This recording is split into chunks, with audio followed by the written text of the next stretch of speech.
Yes, well, of course, what's happening in the Middle East,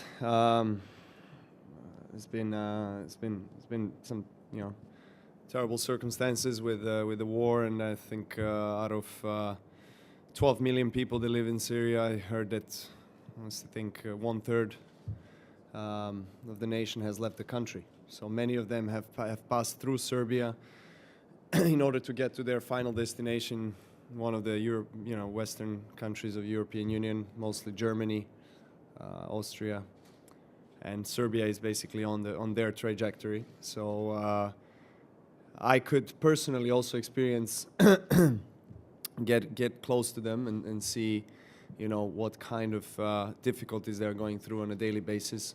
With UNICEF, I've had one of the visits in one of the sites in Belgrade where I think one of the hotels have left a certain space for the families to spend a few hours, refresh, eat something, drink. Babies and kids can get to have a playroom before they continue their their migration. It was really touching. I mean, it was really hard for me to experience that. Honestly, I've had many of the humanitarian or charity activities in my life. I have my own foundation that focuses on education, obviously, and I've seen a lot because Serbia in the last 20 years has been through a lot of troubles, economical difficulties and wars and so forth. So, but this was one of the most hurtful, emotions and circumstances I could feel, I could be experiencing. Honestly, seeing a child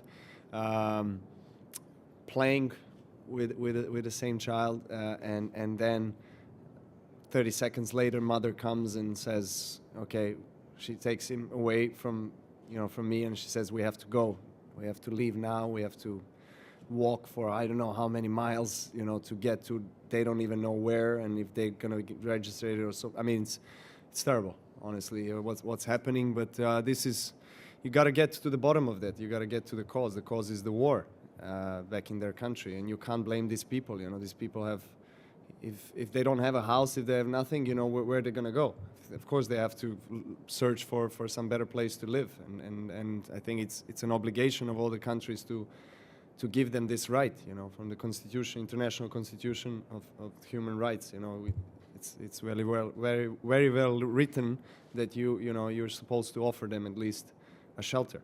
So I'm very proud as a Serbian, seeing what my people have done for this these migrants and people that have suffered so much.